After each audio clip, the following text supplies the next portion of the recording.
continue where we left off. As the duo made their way through Viridian Forest, the forest loomed ahead, its canopy thick and shadowed, sunlight barely piercing through the leaves. The air was damp, filled with the hum of insects and the occasional flutter of wings. Misty wrinkled her nose as they stepped inside. Misty, grumbling I hate bugs. Why did it have to be Viridian Forest? Ash, because this is the only route to Pewter City. Unless you want to walk all the way around the mountains, this is it. He tapped the map with his finger, tracing the path from Pallet Town through the forest and straight into Pewter. His voice carried a mix of determination and excitement, though his eyes darted nervously at the shadows between the trees. Clefairy, walking ahead of them both, didn't seem fazed in the slightest. Her stubby arms were crossed, her pace steady and confident, as if she were the one leading the expedition. She didn't even glance back at Misty's complaints. Clefairy, flatly, rolling her eyes. Clef. The tone was unmistakable, dismissive, unimpressed, and just a little bit sassy. Misty glared at the pink Pokémon. Misty, don't give me that look. You might not care, but I do. This place is crawling with Caterpie and Weedle. Just thinking about them gives me the creeps. Clefairy didn't bother responding. She simply turned her head away, nose in the air, as if Misty's words weren't worth acknowledging. Ash chuckled nervously, trying to ease the tension. Come on, Misty. It's not that bad. Besides, this is the perfect place to catch new Pokémon. He looked around with wide eyes, scanning the trees and bushes with anticipation. Every rustle of leaves made his heart race with the possibility of a new encounter. Who knows? Maybe I'll find a rare bug Pokémon. Misty sighed, shaking her head. Or maybe you'll just find a bunch of bugs. Don't say I didn't warn you when one of them crawls into your sleeping bag tonight. Ash shivered at the thought but quickly shook it off, forcing a grin. I'll take my chances. The three of them continued deeper into the forest. The path narrowed, roots twisting across the ground like traps waiting to trip them. A flock of Pidgey burst from the bushes ahead, startled by their approach, and the sudden flurry of wings made Misty yelp. Clefairy smirked at her reaction, muttering another dry clef under her breath. Ash glanced at his partner, smiling despite himself. She's got a strong personality, huh? Misty crossed her arms, glaring at both of them. Strong personality? More like a bad attitude. But even as she said it, she couldn't help but notice the way Clefairy walked, confident, unbothered, almost regal. For all her sass, there was something about her that commanded respect. The forest grew darker as they pressed on, the sounds of wild Pokémon echoing all around them. As they went deeper into the forest, Ash spotted a Caterpie crawling along a tree trunk. It seems like there's only Caterpie and Weedles in this forest, that's all we've seen. Misty, I tried to tell you. Ash, I might as well catch something since I'm here. Misty, no way you actually want one of those nasty bugs. Ash ignores Misty and calls out Spearow. The shiny sparrow sparkles when released from the Pokeball. Spearow looked confused and then looked at Ash and thought about lashing out due to Ash and Clefairy wiping out his flock, but decided not to. Alright, let's see what moves you know. Ash pulled out his pokes, pointing it at Spearow first. Pokes, Spearow. The tiny bird Pokémon. Known for its aggressive nature and territorial instincts. Moves currently known: Scary Face, Wing Attack, Sand Attack, and Tri Attack. Misty, Tri Attack. That's an egg move. Wild Pokémon don't normally learn that move naturally, and it's oddly colored too. Ash, I guess I never noticed that Spearow was different than the others, but since Tri Attack is so rare, we might as well try it out. Misty's jaw dropped. Wait, Ash. Don't use that on a Caterpie. Don't you think it might be overkill? A simple peck should do the trick. But Misty was too late. Ash was already pointing toward the small Caterpie crawling along the tree trunk. Ash, alright, Spearow, let's test it out. Use Tri Attack. The shiny Spearow spread his wings, his body glowing faintly as three colored orbs, red, blue, and yellow, formed in front of his beak. The spheres spun together, crackling with energy, before launching forward in a blazing strike. The blast hit Caterpie head-on. The little bug didn't even have time to squeak. It was knocked out instantly, collapsing to the ground in a puff of smoke. Everyone froze. Misty's eyes were wide with horror. "Misty, why you might have killed it. That wasn't a battle, that was a massacre." Ash stood there, stunned by the sheer force of the attack. He hadn't expected Spearo's tri-attack to be that devastating. "Ash, whoa, that was way stronger than I thought." He quickly pulled out a pokeball, tossing it at the fainted Caterpie. The ball clicked shut almost instantly, no resistance at all. Ash picked it up, still shaken. I caught it. But Spearow, you're way stronger than I realized." Spearow landed beside him, feathers shimmering faintly. He gave Ash a sharp look, as if to remind him that this power wasn't to be taken lightly. Misty crossed her arms, still pale. Unbelievable. Clefairy glanced at Spearow, then at Ash, her expression unusually serious. For once, she didn't roll her eyes. She understood now Ash Spearow wasn't ordinary. Ash clipped Caterpie's pokeball to his belt, his grip firm. "Ash, I'm not sure if I'll be able to use Caterpie for a while. Misty, do you have any potions? I need to heal him."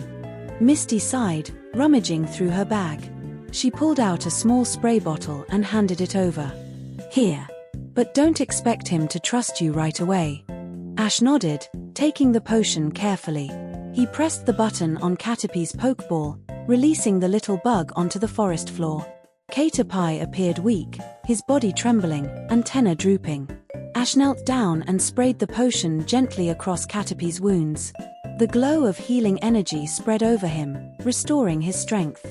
Slowly, Caterpie's eyes opened. His antenna twitched. He blinked, realizing where he was.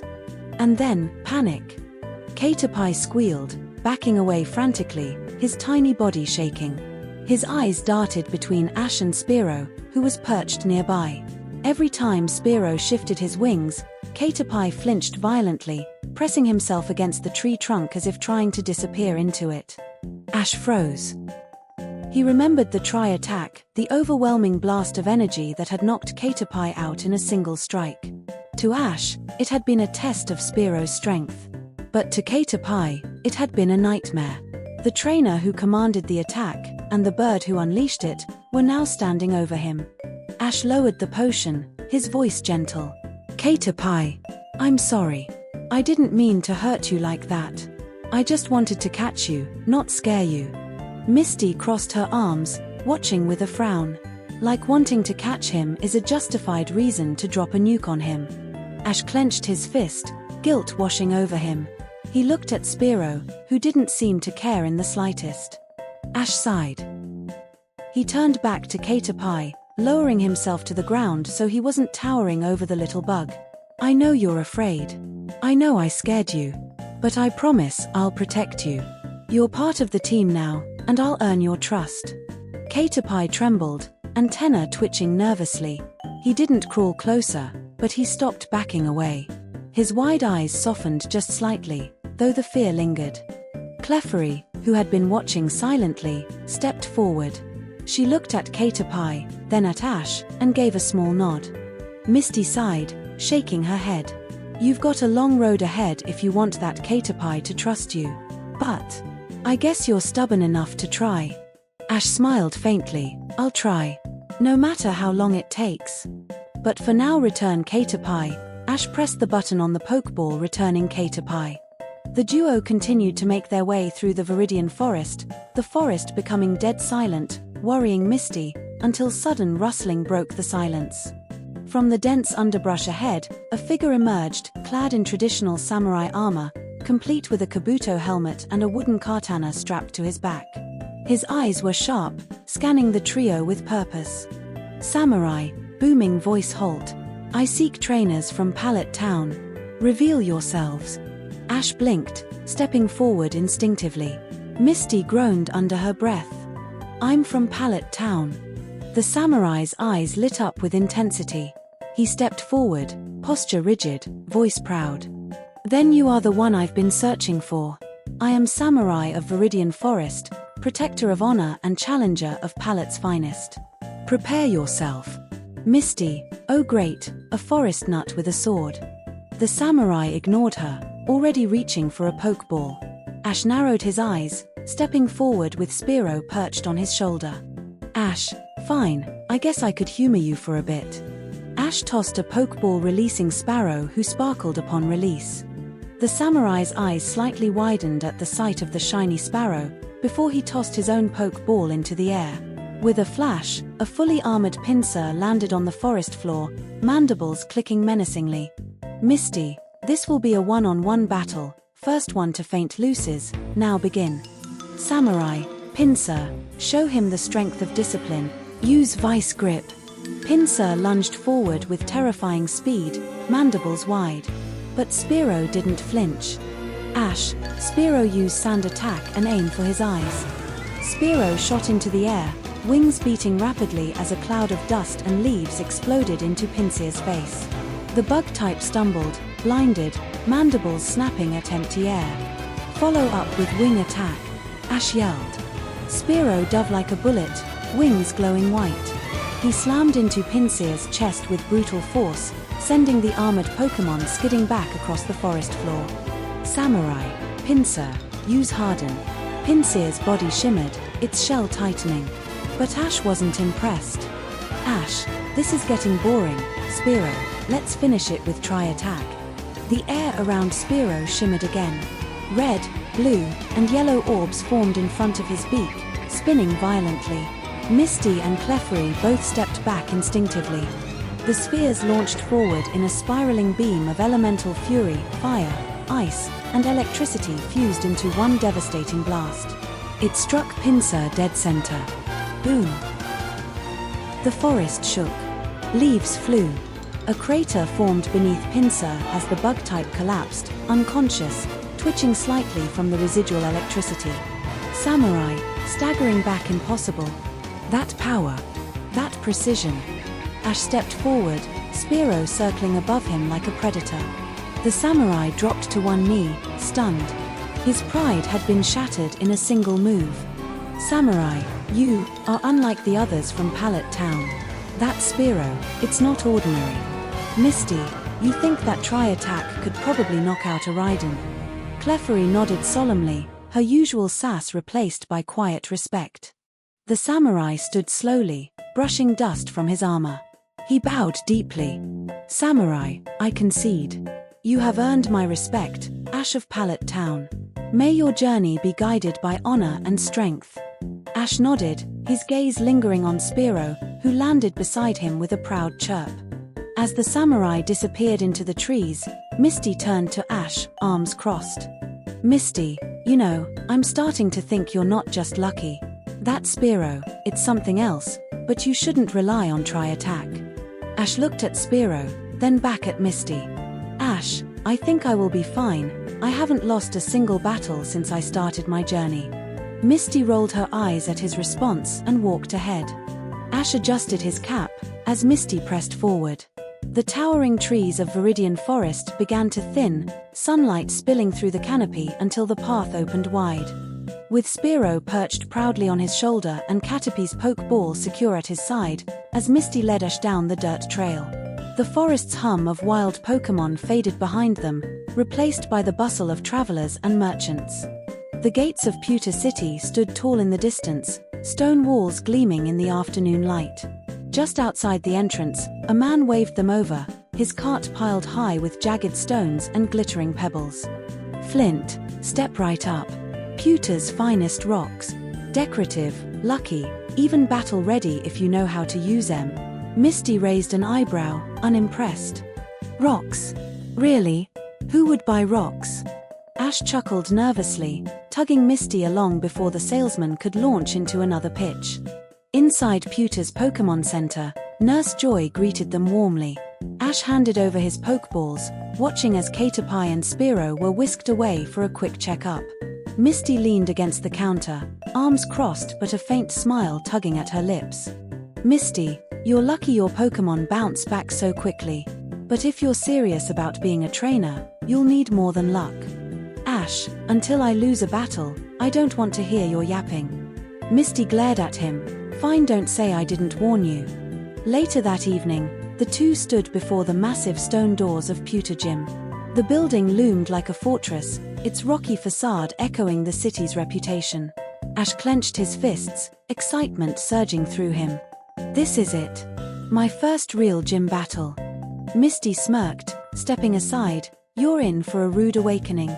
The doors creaked open, shadows stretching across the stone floor as Ash and Misty stepped inside, ready to face Brock, the Pewter City gym leader. The stone doors of Pewter Gym slammed shut behind Ash and Misty, echoing like a challenge. The battlefield stretched before them, jagged rocks, uneven terrain, and harsh lights casting long shadows. Misty folded her arms, her sharp gaze fixed on Ash. Misty, this isn't like the nut job you faced in Viridian, Ash. Brock's a gym leader. He's not going to go easy on you. Ash adjusted his cap, determination burning in his eyes. Ash, I don't worry Misty, I got this. At the far end, Brock stepped forward, calm and steady. His voice carried across the arena. Brock, so, you're here for a badge.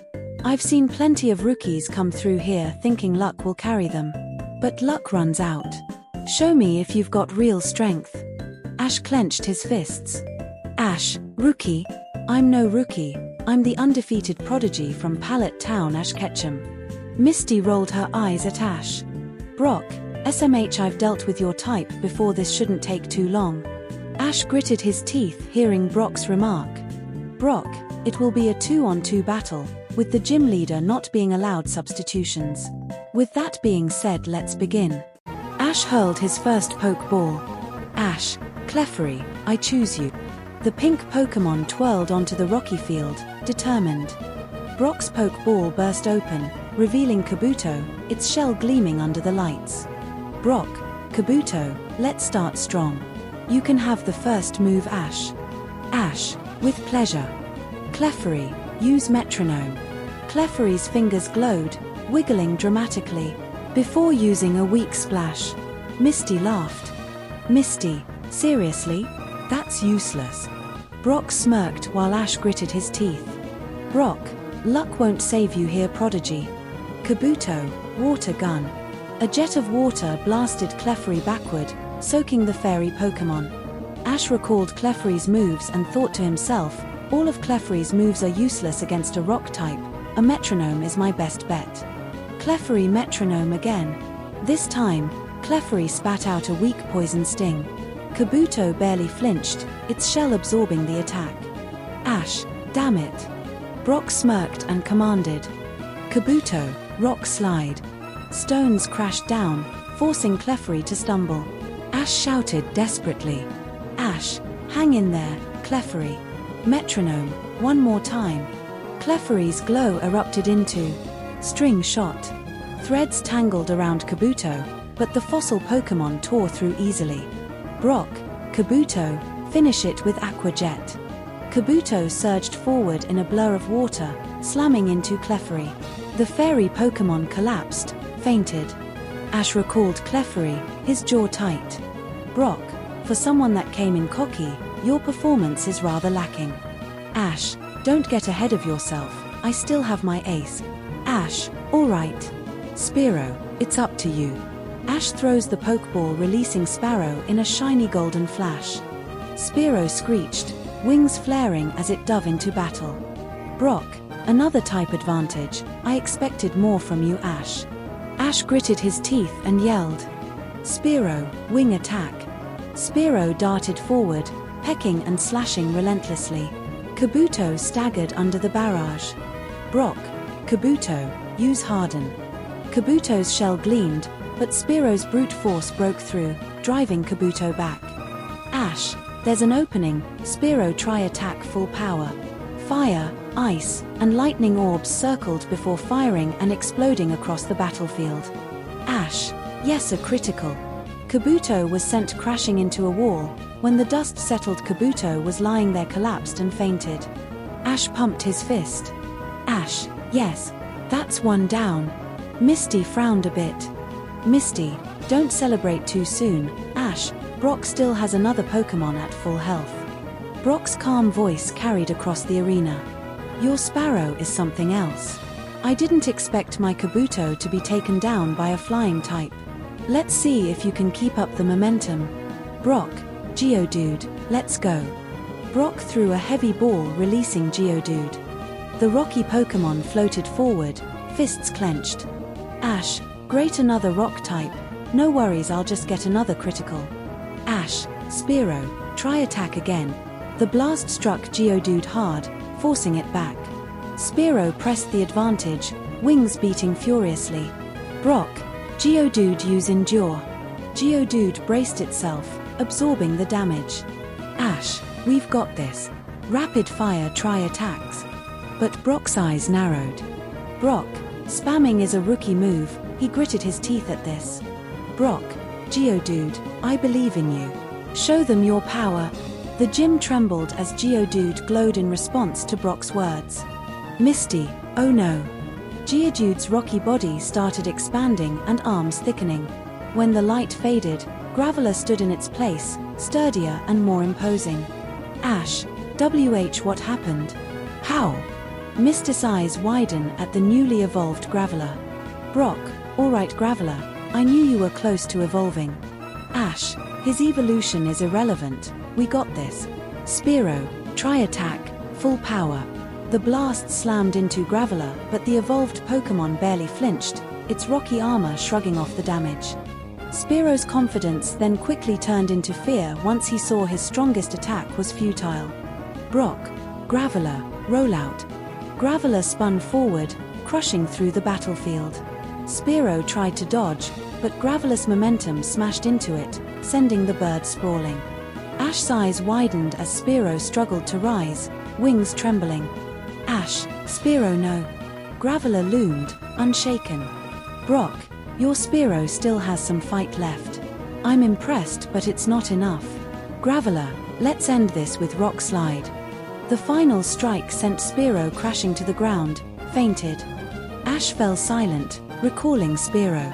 Misty stepped forward, her voice sharp but steady. Misty, you fought hard, but luck won't win you badges. You need strategy. Brock approached, his tone calm but firm. Brock, your Pokémon trust you, despite you being a novice, that's a good start. But if you want this badge, you'll need to train harder and use actual strategy instead of spamming moves and hoping for the best. Ash stormed out of the gym angry, with Misty following behind him. Ash, I'll show him next time. I'll crush his rock Pokémon. The stone doors of Pewter Gym groaned shut behind them, sealing away the harsh arena lights. Ash stood on the steps with two Pokeballs in his hand, both of them heavier than they'd been that morning. Misty didn't say anything at first. She just walked beside him, hands behind her back, letting the silence do the talking. Ash, I thought Try Attack would be enough. Spearow would have won if Geodude didn't evolve. Misty, almost isn't a badge, Ash. You need to actually train and prep instead of relying on luck. Ash stopped walking. He looked down at the Pokeballs, Clefairies, scuffed from Aquajet, Spearows, still faintly warm. Ash, fine. We will do it your way. They hadn't made it 50 feet down the road when a familiar voice boomed out of the dark. Flint, rocks. Genuine pewter rocks. Perfect for a young trainer who just got his teeth kicked in. Ash's expression darkened. Misty spun around. Were you watching? The old man in the poncho leaned on his cart, straw in his mouth, eyes hidden under a mess of grey hair. Flint didn't have to watch. Kid walks out of that gym with his shoulders like that. I know the story. He spat the straw out. Bird Pokémon and a Clefairy against a rock gym. What did you think was gonna happen? Ash, bristling Spearow beat Kabuto. Flint, Kabuto's half water. And you got extremely lucky. He jerked his thumb toward the mountain trail. You wanna beat Brock, you don't need luck, and you don't need one big move. You need answers. Right now you got a bird with one trick and a fairy that gambles. Misty, muttering, he's not wrong. Ash, and what, you're gonna teach me? You sell rocks. Flint smiled, and there was something sharp in it. Flint, yeah, I sell rocks. Come by my place at sunrise. Bring 'em all. After healing their Pokémon, eating etc., the duo went to the location. The training ground was an abandoned quarry behind Flint's shack, all shattered stone and dust, The kind of place where the ground itself fought back. Ash, okay old man, we're here, what now? Flint, release your full team. Ash released his whole team. Clefairy landed first, arms crossed, unimpressed by the scenery. Spearow burst out in a shimmer of silver blue, wings snapping wide, immediately circling the quarry rim like he was claiming it. And then, Caterpie. The little bug materialized on the stone, blinked twice, saw Spearow's shadow pass overhead, and screamed. He shot backward into a crevice in the rock and wedged himself in as deep as he could go, antenna quivering.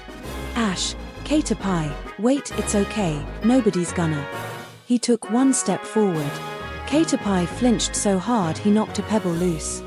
Ash stopped. Slowly, he crouched down, hands open, and stayed there. Flint, from behind, arms folded, that one's not training today. Ash, but he's part of my. Flint, he's part of your team. He ain't part of your trust. Those are different things, kid, and you can't drill one into the other. He nodded at the crevice. Ash's throat tightened. Ash, so what do I do? Flint, leave the ball open. Let him watch. Feed him last thing at night and don't look at him while you do it. That's it. That's the whole program. Misty, Ash. He'll come around. Just not on your schedule. Ash set a handful of berries on a flat stone, well away from the crevice, and turned his back on it. Ash, fine. Then let's work with those who can actually train. Behind him, unseen, 2 antennae crept up over the edge of the rock. By noon, Clefairy had run metronome 20 times. They had gotten splash, bubble, twice, promising, ember, sing, which put Ash to sleep for 11 minutes, barrier, poison sting, rest, a fissure that missed by a country mile, and one explosion that Flint had to physically tackle her out of. Clefairy sat down in the dust and refused to do a 40-second. Clefairy, flat, exhausted Clef.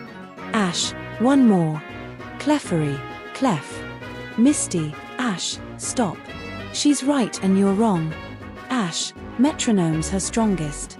Misty, metronome is a coin flip. You brought a coin flip to a gym battle. She knelt in front of Clefairy, and for the first time she wasn't glaring at her. Hey, do you actually want to keep flipping coins? Or do you want a move that works every single time you use it? Clefairy's eyes narrowed. She glanced up at Misty, considering. Clefairy, grudging, Clef. Misty stood up fast, grabbing Ash's arm. Misty, bubble. Twice today she pulled bubble. That's not random luck, that means the water typing's in there. She can physically shape it, she just doesn't know how to call it on purpose. Her eyes lit up. Clefairy's a fairy type, sure, but metronome proves her body can channel almost anything. If we can lock in one water move, one real, reliable one like water gun. Graveler is rock and ground. So water gun hits it for quadruple damage. One clean hit and that thing goes down no matter how much armor Brock stacks on it. Ash stared at her. Then he grinned so wide it hurt. Ash, Misty, that's actually genius. Misty, flushing, crossing her arms, don't say actually. She unclipped a poke ball from her belt and hurled it. Misty, Steria, front and center. We've got a student. The star Pokemon landed in a spray of dust, core flashing red. Steria, higher. Clefairy looked at Steria. Steria looked at Clefairy. Clefairy raised one eyebrow. Misty, yeah, I know. Just watch her, okay? She's the best water type in Cerulean and I'm not being modest. While Misty took the shaded end of the quarry, Flint walked Ash to the sun-blasted end, where a wall of sheer granite rose 40 feet straight up. Spearow landed on a boulder and glared at him. Flint, shiny one, her. Bet you knew that made you special before he did. Spearow ruffled indignantly. Flint, try attack's a hell of a party trick, kid. But it's a special move, it's energy. Gravelous built to eat energy. Rock body, ground under him, that shell soaks it up like a sponge. He rapped his knuckles on the granite. You don't beat rock, Ash, like, what? Flint, steel wing. Ash blinked. Ash, Spearow can learn steel wing? Flint, Flying types with the right temperament can. Problem is, most of 'em ain't got the temperament. He looked at Spearow, who was still glowering. This one's got nothing but temperament. Question is whether he'll take an order from you when it hurts. Ash swallowed. He walked over to Spearow, and, for once, didn't give a command. Ash, I know what I did to your flock. I know you haven't forgiven me for it. You don't have to. He held out his hand. But I lost yesterday, and you lost yesterday, and I don't ever want you to feel like that again. So help me. Please. Spearow was silent for a long moment. Then he hopped onto Ash's wrist, gripped hard enough to bruise, and screeched once, sharp, furious, willing. Flint, grinning well, all right then. Flint, wing attack's a slap. You throw your whole body into it and hope.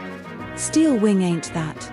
Steel wing, you take every bit of energy you'd spread across the wing and you compress it into the edge. Thin as a razor, hard as a mountain. He pointed at the granite face. Flint, hit that. Don't dodge it. Don't glance off it. Hit it flat and don't break. Spearow shot upward, spiraled once, and dove. Crack. He hit the wall wing first and bounced off it like a thrown stone, tumbling 20 feet before catching himself. Ash, Spearow. Flint, again. Crack. Flint, again. Crack. Feathers came loose on the 4th. On the 7th, Spearow's left wing was shaking when he landed. Ash started forward and Flint put an arm out. Flint, he hasn't quit. Don't quit for him. That's an insult. Ash, through his teeth if he breaks his wing. Flint, then you'll have learned something about how far to push, and so will he. That's the job, kid. You wanna be a trainer, that's the job. Spearow launched again. At the other end of the quarry, Misty had set up a row of tin cans on a ledge.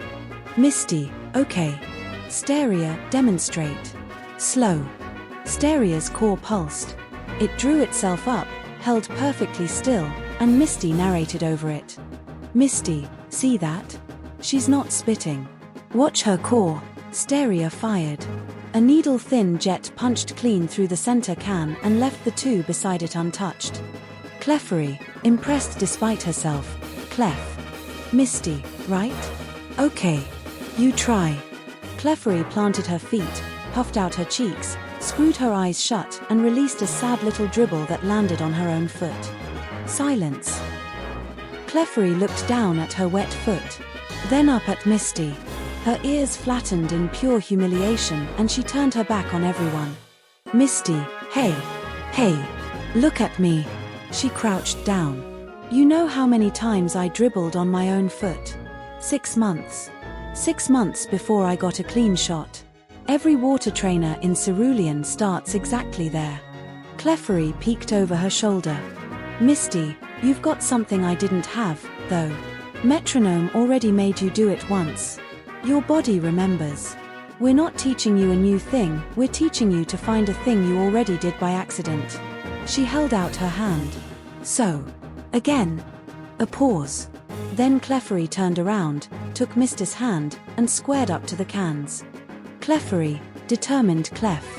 Steria spun in place, its core flashing encouragement. Attempt 8, a burst that went sideways. Attempt 12, enough pressure to knock a can over. Attempt 16, she managed to hold the gather for 3 whole seconds before it collapsed. Attempt 19 came at sunset, when everyone was too tired to be watching. Clefairy stood alone at the ledge.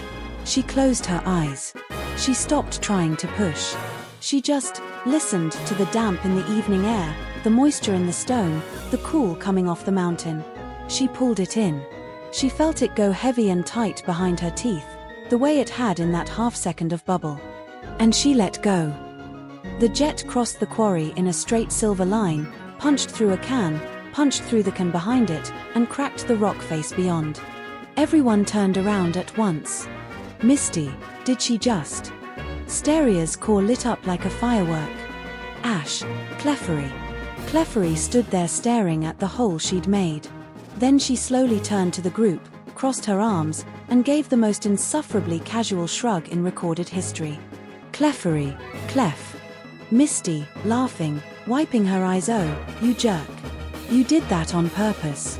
That night Ash sat by the fire and set out the berries like always, back turned, not looking. Flint, how many nights that make? Ash, 4. Flint, he touched them yet? Ash, twice. Only after I'm asleep.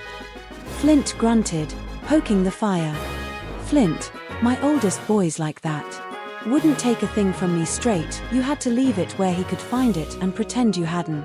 He was quiet a second. Made a hell of a gym leader out of him anyway. Ash looked up sharply. Ash, wait. Your son. Flint, standing, stretching. Good night, kid. Misty, whispering, wide-eyed Ash's Brox. Ash, I know. Behind them, very quietly, Clefairy crept out to the flat stone. He took a berry.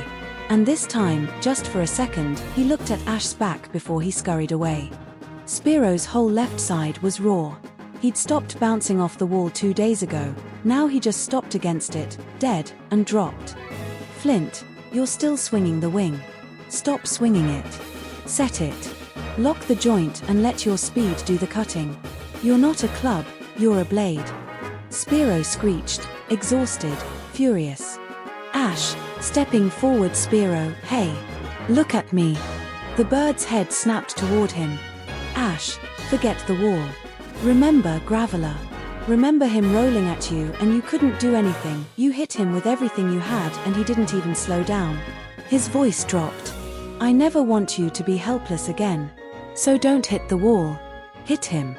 Spearo went very still. Then he climbed higher than he'd gone all week. A silver speck against the sky turned over and fell. He didn't flap. He didn't swing. Halfway down, his wings snapped out and locked, and the light that ran along their leading edges wasn't the soft white of wing attack. It was hard. Mirror bright. It rang in the air like a struck bell. He hit the granite face and the granite face split. A crack ran up 40 feet of stone and a chunk the size of a wheelbarrow slid off and crashed into the quarry floor. Spearo landed in the rubble, panting, both wings still glowing steel grey, and let out a shriek of raw triumph. Ash ran to him and, for the first time since Route 1, Spearo let him pick him up. Flint, soft, hat pushed back. Well, I'll be damned. The quarry didn't cheer. It didn't echo. It just held the crack Spearo had carved into it, like a mark left by something that mattered. Ash stayed there until the light went gold and the dust settled. Clefairy sat in the rubble with her arms crossed, pretending she hadn't been watching. Steria's core pulsed quietly from across the quarry. Clefairy peeked out from his crevice, antennae trembling, but he didn't hide again. They trained for this. Not the frantic kind of training Ash had done before, not desperation, not guessing. Flint didn't let him. Misty didn't let him. His team didn't let him. Clefairy shaped water until she could feel it before she saw it. Spearo struck stone until stone stopped winning. The next morning, Ash packed his bag. Misty watched him cinch the straps tight, her expression unreadable but steady. Flint stood in the doorway of his shack, straw in his mouth, eyes half-lidded. Flint, you're different now. He will be too. Go find out how. Ash didn't answer. He didn't need to. They left the quarry behind them, climbing the long road toward Pewter Gym. The mountain wind curled down over the stone, cold and familiar. Ash walked slower this time, not nervous, just measuring.